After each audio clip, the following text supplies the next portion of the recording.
Total, the 90s R&B trio known for hits like Can't You See and Kissing You, experienced rapid success before fading from the spotlight. Internal conflicts, label issues with Bad Boy Records, and personal struggles caused tension, ultimately leading to their unexpected breakup and departure from the industry. You all around, it's all up to you. How it all began. The group, consisting of Kima Rayner, Keisha Spivey, and Pamela Long, became notable for their distinctive sound, a blend of hip-hop and R&B that resonated strongly with the musical trends of the era. They were particularly recognized for their collaborations with some of the biggest names in hip-hop, and their presence helped define the sound of Bad Boy Records during its rise to prominence. The origins of Total trace back to a chance encounter in Plainfield, New Jersey.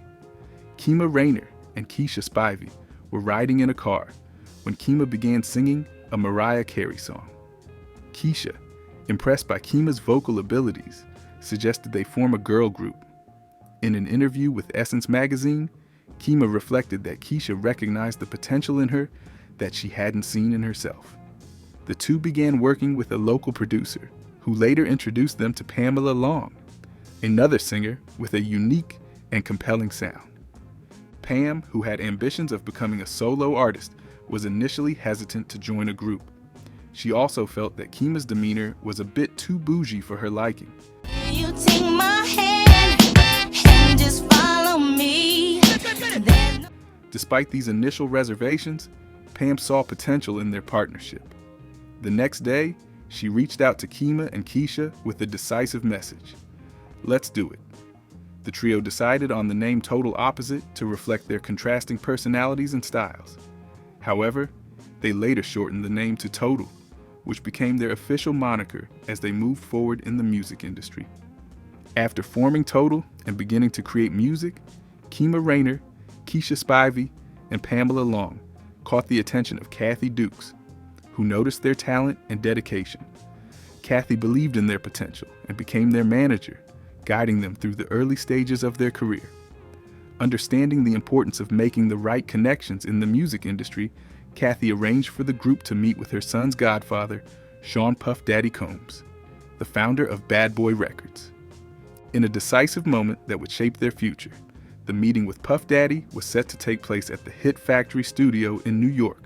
Hit it, make me wanna holler. I do run my mouthpiece with a vengeance. Start repenting if you did. A well-known hub for recording artists.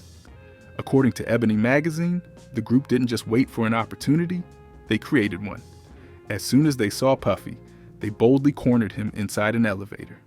Seizing the moment, they launched into an impromptu audition right there, singing their hearts out and delivering a performance filled with passion and determination. In an interview with Powers Industry, Pam Long described the intensity of the encounter, saying they were all up in Puffy's face, effectively backing him up against the elevator wall with their vocal performance. Despite their effort, Puff Daddy remained stoic throughout the audition. He didn't smile, nod, or show any emotion, which might have been unnerving for the aspiring singers. The tension in the air was palpable as the girls awaited his response. Ultimately, he broke his silence with a single, pointed question: whether, in the event of an argument and one member disrespecting another, they would still be able to work together.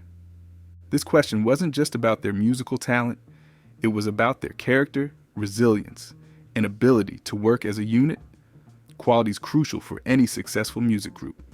Without hesitation, the group responded that they could indeed work together, even in the face of conflict.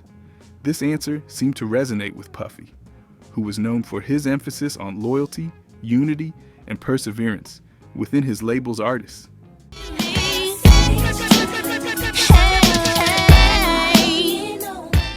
After hearing their reply, Puff Daddy thanked them for their time.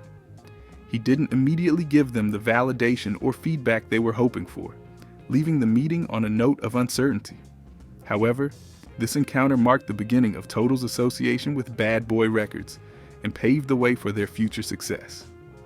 The group's confidence and tenacity in the elevator made a lasting impression on Puff Daddy, and it wasn't long before they were officially signed to Bad Boy Records. This decision set the stage for Total's entry into the music industry under the guidance of one of hip-hop's most influential figures. Their signing came at a time when Bad Boy was on the rise, becoming a powerhouse label that would help define 90s hip-hop and R&B. Initially, the members of Total, Kima Raynor, Keisha Spivey, and Pamela Long were uncertain about how Sean Combs felt about them after their audition. His stoic reaction during their audition left them thinking they might not have impressed him. However, unbeknownst to the group, Puffy was highly intrigued by what he saw and heard. Behind the scenes, he recognized their raw talent, potential, and the unique energy they brought.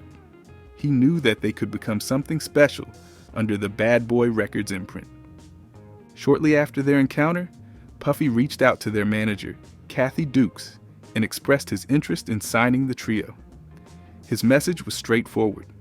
He insisted that the girls not be taken elsewhere because he wanted to sign them. This decisive move marked the beginning of Total's professional journey in the music industry. Puffy saw an opportunity to mold and develop the group as one of the early acts of his fledgling label, Bad Boy Records. I'll understand, just tell me why. Which he was carefully crafting into a hip-hop and R&B powerhouse. Puffy offered Total a contract with Bad Boy Records and shortened their original name, Total Opposite, to simply Total. This name change was a strategic move that reflected the direct, straightforward image that Puffy envisioned for the group. A name that was catchy, easy to remember, and aligned with the brand he was building for Bad Boy. Becoming one of the first acts signed to Bad Boy Records, alongside iconic rappers the Notorious B.I.G. and Craig Mack, put Total in a unique position. They were part of a small, carefully selected roster of artists whom Puffy believed could help him establish Bad Boy Records as a dominant force in the music industry. Total's signing occurred during a transformative period in hip-hop and R&B when the two genres were increasingly intersecting, and Puffy was at the forefront of this movement. Pam Long later reflected on those early days with Ebony magazine, revealing that even though they were still very young, they were deeply immersed in the hustle and bustle of Bad Boy's operations. Puffy, a savvy businessman, was not just focused on making music, he was creating an entire cultural movement. He would take his artists to clubs and industry events, not only to perform, but also to network, learn the ropes of the business, and understand the competitive landscape. Total found themselves constantly by Puffy's side.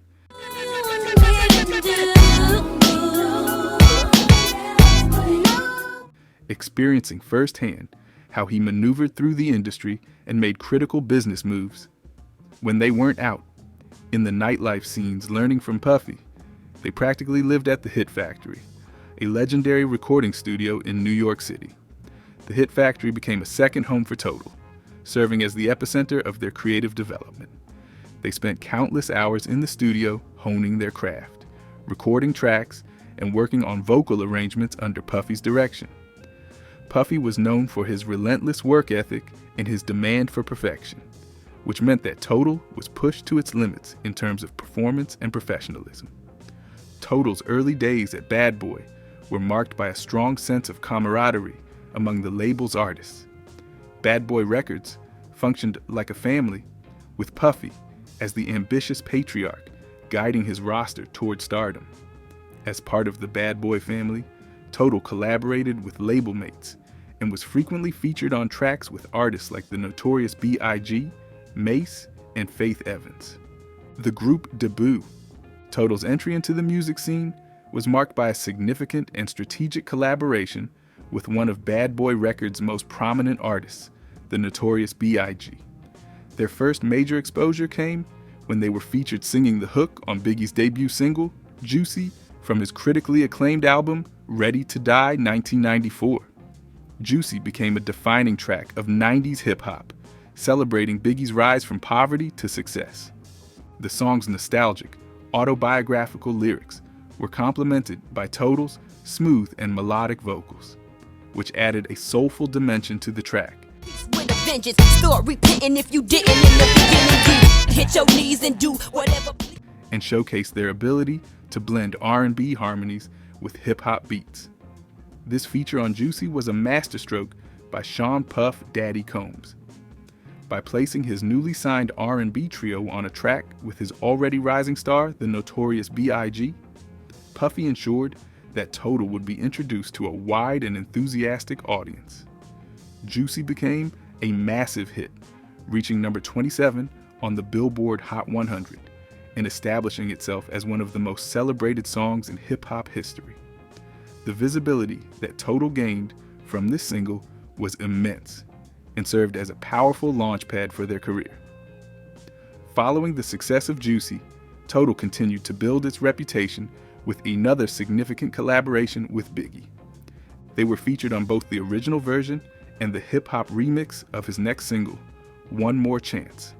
The hip-hop remix of One More Chance became an even bigger hit than Juicy, peaking at number 2 on the Billboard Hot 100 and becoming one of the highest-selling hip-hop singles of all time. Total's contribution to the song's hook, with their harmonious, sultry vocals, was a perfect complement to Biggie's smooth and confident verses about love and relationships. The inclusion of Total on One More Chance allowed them to solidify their presence in the music industry as more than just background singers. They became an integral part of the song's success. Their distinctive voices and harmonies brought a balance to Biggie's gritty style, creating a seamless fusion of hip-hop and R&B that became a signature sound for Bad Boy Records. The success of these collaborations not only helped establish the notorious B.I.G. as a force in hip-hop, but also paved the way for Total's rise in the R&B scene. These collaborations with the notorious B.I.G. also helped to build anticipation for Total's material. When they finally released their debut single and album, they had already gained a considerable following and recognition from their work with one of hip-hop's greatest artists. Total quickly transitioned from being guest vocalists to becoming a headline act of their own. They hit the studio with Bad Boy Records CEO Sean Puffy Combs, who was determined to capitalize on the trio's growing momentum and carve out a distinct niche for them in the R&B landscape. Puffy, known for his meticulous production style and his ability to craft hits, was heavily involved in shaping the sound and direction of Total's debut album. The group's first official single, Can't You See, debuted in 1995 and was featured on the soundtrack for the film New Jersey Drive.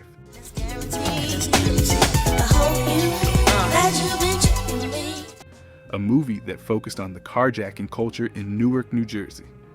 The song featured a verse from the notorious B.I.G., further cementing the collaborative spirit that defined Bad Boy Records during this period. Can't You See showcased Total's ability to deliver smooth R&B vocals over hip-hop influenced production. The song's sultry melodies, combined with Biggie's gritty rap verse, made for a powerful debut that resonated with both R&B and hip-hop audiences. Can't You See was a commercial success, peaking at number 13 on the Billboard Hot 100 and climbing to number 2 on the Billboard Hot R&B Hip-Hop Songs chart. The single's success was fueled by its infectious chorus, laid-back groove, and seamless blend of genres. It quickly became a staple on urban radio and in clubs, propelling Total into the spotlight and setting high expectations for their upcoming album. The song's music video, which featured the group in sleek, stylish outfits and showcased their chemistry with Biggie, further helped to solidify their image as cool, confident, and relatable. Building on the success of Can't You See, Total released their self-titled debut album, Total, nearly a year after the single's release. The album was a significant release for Bad Boy Records and demonstrated the label's strategy of merging R&B with hip-hop sensibilities. The album featured a mix of smooth ballads and upbeat tracks that highlighted Total's versatility and ability to navigate different styles within the R&B genre. Produced by a team of hitmakers, including Puff Daddy, Chucky Thompson, and others from the Hitmen production crew, the album had a polished, radio-friendly sound that still retained the raw edge of hip-hop. The album debuted strongly, thanks in part to The group's growing fan base and the anticipation built by their high-profile collaborations and successful lead single, it did not disappoint, delivering a series of hits that further established Total as one of the defining girl groups of the mid-90s. Following the success of Can't You See, Total released their second single, No One Else, which became another major hit. The track was driven by a bouncy, hip-hop inspired beat and a catchy hook that showcased Total's vocal harmonies and street smart style. No One Else reached the top 10 on the Billboard Hot R&B Hip Hop Songs chart.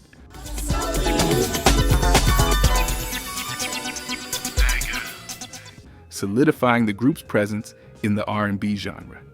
The remix of No One Else, featuring some of the era's most prominent female rappers, Lil' Kim, Foxy Brown, and Da Brat, became an anthem. This remix helped to further blur the lines between R&B and hip-hop, a hallmark of Bad Boy Records' success during the 90s.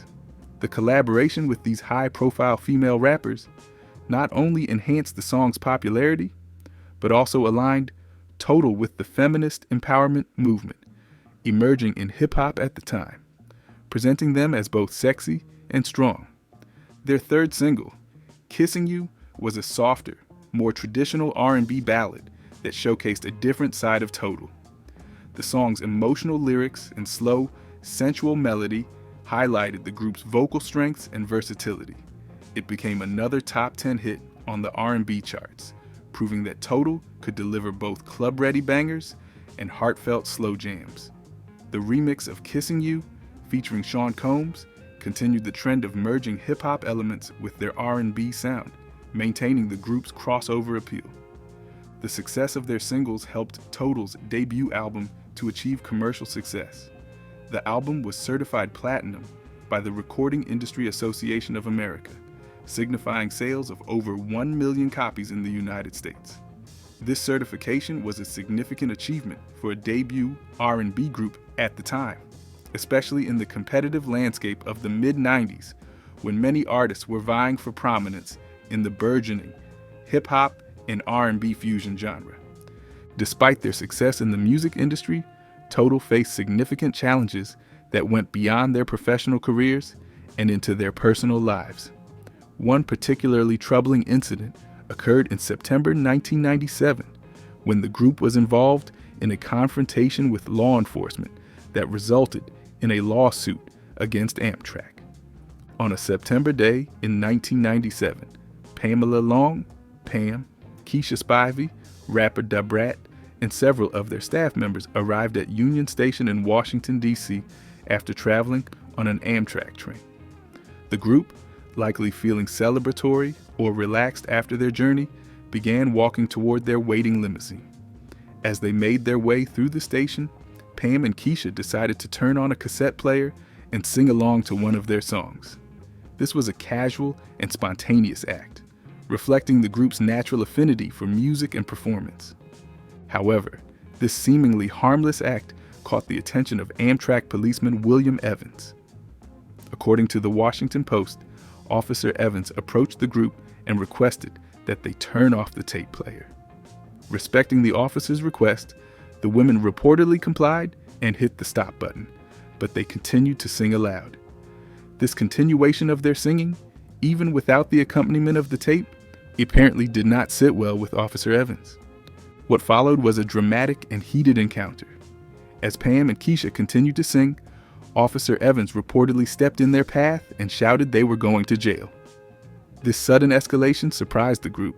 According to court documents, one of their staff members attempted to intervene.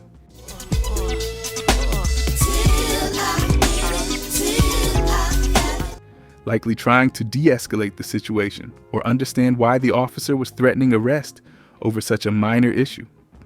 Instead of calming the situation, the officer's response was to pull out his mace and begin spraying it, causing chaos and panic. Mace, a chemical agent used by law enforcement, can cause severe irritation to the eyes, skin, and respiratory system. The deployment of mace on a group of women, including public figures like Pam, Keisha, and Da Brat, quickly turned a minor disagreement into a scene of confusion and distress. The lawsuit filed by Total and their team against Amtrak alleged that Officer Evans engaged in further misconduct following the Mace incident. According to the lawsuit, the officer ordered the women to remove their pants for a search.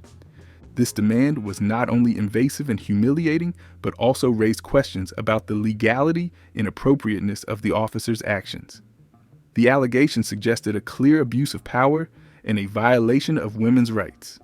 The lawsuit that followed this incident brought attention to the challenges that Black women, even successful celebrities, faced when dealing with law enforcement. Second album. As Total continued their journey in the late 90s, their presence in the music industry became even more prominent.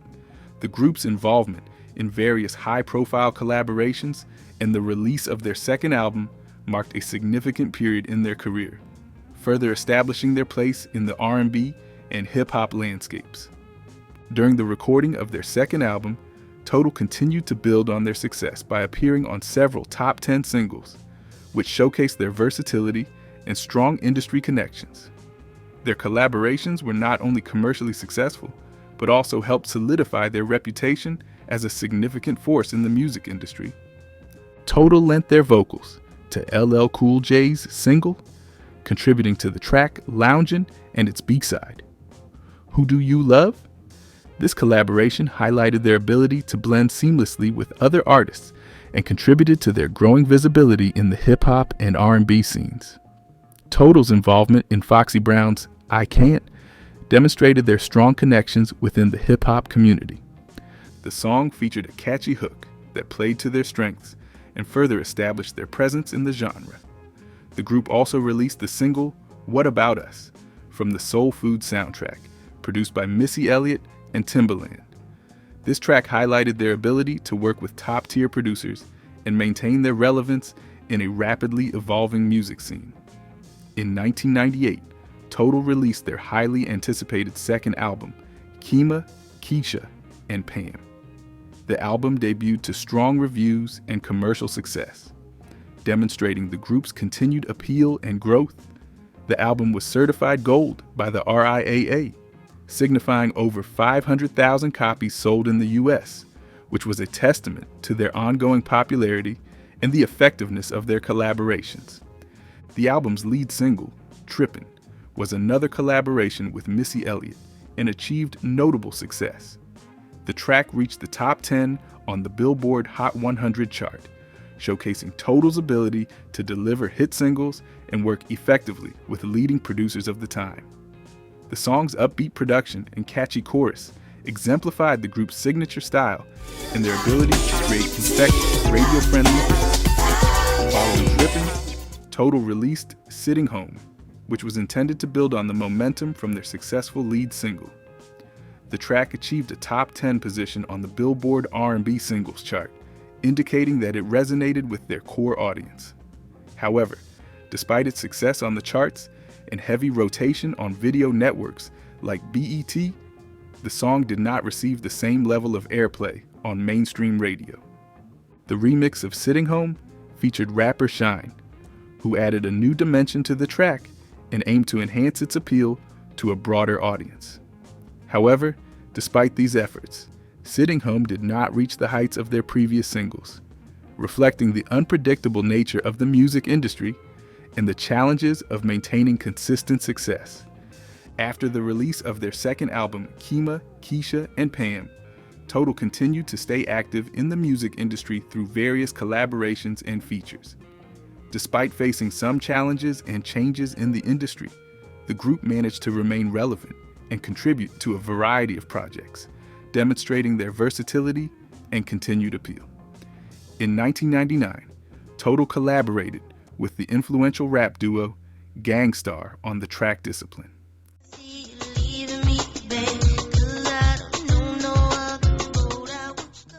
This single, part of Gang Starr's album Moment of Truth, featured the group's signature sound combined with Total's distinct vocal style.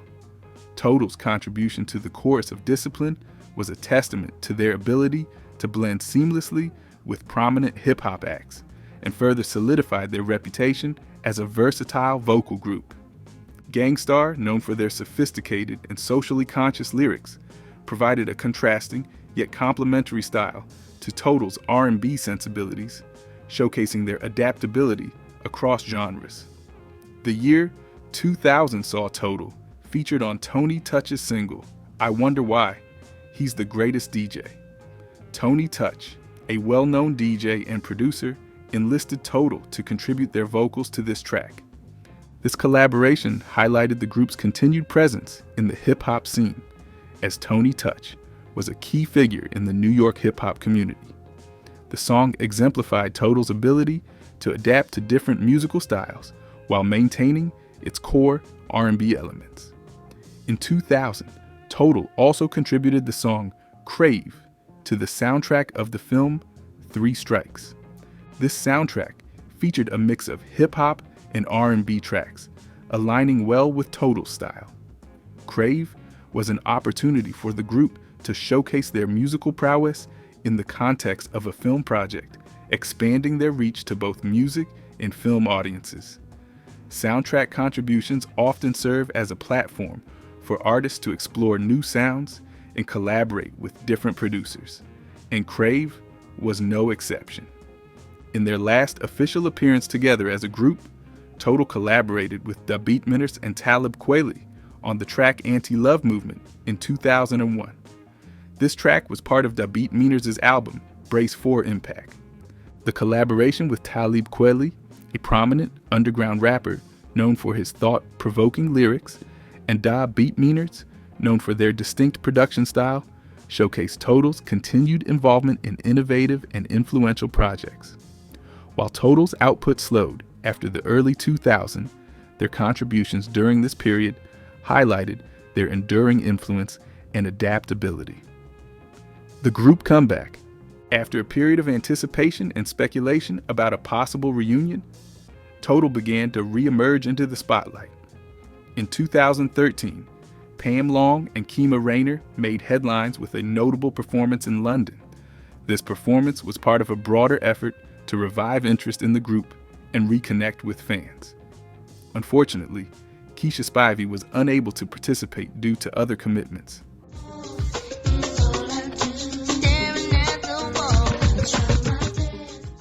Despite this, Pam and Kima emphasized that Keisha remained an integral part of the group. Pam made it clear that they would not replace Keisha. This statement underscored the group's commitment to maintaining their original lineup's integrity and highlighted their strong bond. The London performance was a significant moment for Total, as it marked their return to the stage after several years of relative quiet. The absence of Keisha, however, raised questions about the future of the group and how they would navigate their performances moving forward. Despite the challenges, the event was well received and demonstrated that there was still considerable interest in Total and their classic hits. In 2014, Pam Long and Kima Rayner officially reunited and began performing as a duo under the Total name. This marked a new chapter for the group, focusing on live performances and leveraging their legacy while navigating the changes in their lineup.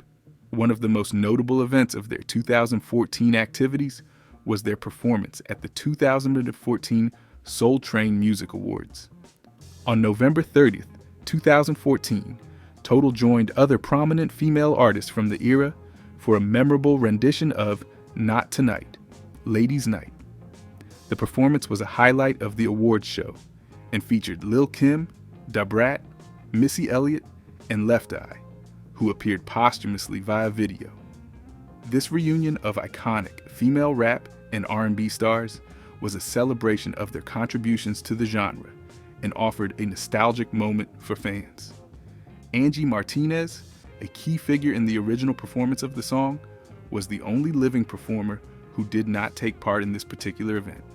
The Soul Train Music Awards performance was significant for Total, as it allowed them to reconnect with their audience and showcase their enduring relevance. It also provided a platform to highlight their place within the broader context of female hip-hop and R&B artists from the 90s. In May 2015, Total joined R. Kelly on the Funkfest tour. This tour which celebrated the classic hits of the 90s and early 2000s, was an opportunity for Total to perform alongside other major acts from that era. Touring with R. Kelly, a prominent figure in R&B, allowed Total to reach a wider audience and further cement their status as a significant act in the genre. The Funk Fest tour was known for its lineup of influential artists, and Total's participation underscored their ongoing appeal and connection to the musical landscape of the time. In 2016, Total made a notable return to the spotlight when Keisha Spivey rejoined Pam Long and Kima Rayner for the nationwide Bad Boy Family Reunion Tour. This tour was a major event in the music industry, celebrating the legacy of Bad Boy Records and bringing together various artists who were associated with the label. The tour included performances by Puff Daddy, now known as Diddy, the Notorious B.I.G., and other key acts from the label's history. Total's participation in this tour marked their official reunion with all three original members present, rejuvenating interest in their music and highlighting their ongoing influence in the R&B and hip-hop genres. During the Bad Boy Family Reunion Tour, the group expressed their excitement about potentially putting out new music. According to an interview with Essence, Total was eager to work on new material and reconnect with their fan base. However, despite these intentions, as of the time of the interview, no new album had been released.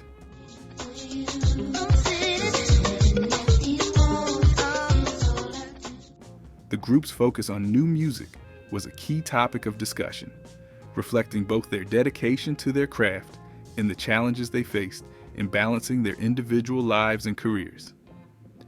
Pam Long addressed the situation in an interview with Parlay magazine, where she discussed the delay in releasing new music. Pam explained that the album was in limbo due to her own personal and professional commitments. She mentioned having unfinished business and solo projects that needed her attention before she could fully commit to a Total album.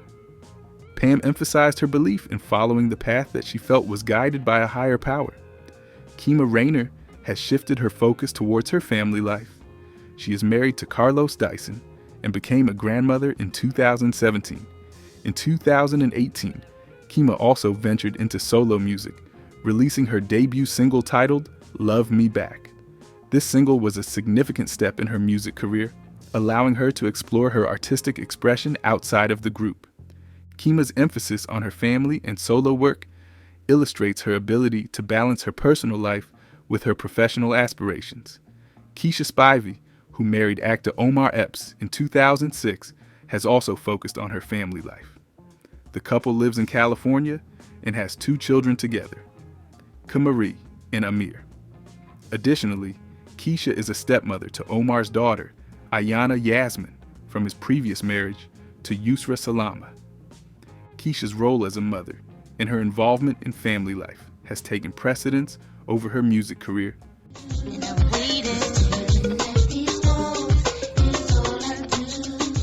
Reflecting the shift that many artists make as they transition into new phases of their lives. Pamela Long's journey over the past few years has been marked by significant personal and professional developments. After her marriage to Jamie Long, a member of the R&B group Pretty Ricky, the couple experienced a high-profile and tumultuous divorce. Pam Long married Jamie Long in 2013. Their marriage was closely followed by fans and the media, partly due to Jamie's fame as part of Pretty Ricky. However, their relationship faced challenges, culminating in a messy divorce in 2019 after 6 years of marriage. Pam accused Jamie of adultery, which contributed to the contentious nature of their separation. The fallout from the divorce was highly publicized, with various details of their personal lives becoming subject to media scrutiny. Following their separation, Jamie Long moved on and married author and speaker Cyntoia Brown in October 2019. Cyntoia Brown, known for her advocacy work and her story of wrongful incarceration, brought a new chapter to Jamie's life, marking a significant shift from his previous public relationship with Pam. In the wake of her divorce, Pam Long has redirected her focus towards her career as a Christian artist. She has released several singles, both overseas and in the US, including the 2019 song, Why. This shift to a Christian music career reflects Pam's personal growth and her dedication to her faith. Despite the challenges she faced in her personal life, Pam's commitment to her music and faith remains strong. She continues to live in New Jersey and is an active member of the Agape Family Worship Center in Rahway, demonstrating her ongoing involvement in her community and spiritual life. Despite the personal setbacks, Total is still remembered fondly as one of the standout girl groups of the 90s, known for their distinctive sound and significant impact on the R&B genre. Even though the group has not released a new studio album in some time, their legacy remains influential. Recent rumors suggest that there have been developments regarding the group's lineup. It is speculated that Kima Raynor has rejoined Total, and there may be a new fourth member added to the group. These rumors indicate that Total might be working on a new album, potentially reviving its presence in the music industry. Additionally, a track by Kima, featuring her sister, rapper Vita, titled What You Want, recently leaked, fueling speculation about new music from the group. In 2024, the dynamics within the group continue to evolve. Kima Raynor and Keisha Spivey, along with a new lineup, joined the Queens of R&B tour. This tour also featured Xscape, SWV, 702, and Mia, showcasing a lineup of influential female R&B groups. The tour highlighted the continued relevance of these artists and provided fans with an opportunity to see some of their favorite acts performing together. What do you think of Total's group? Share your thoughts in the comment section below. Did you like this video? Like, subscribe, and turn on notifications for more entertaining videos. And do not forget to explore our other videos for more interesting stories and insights.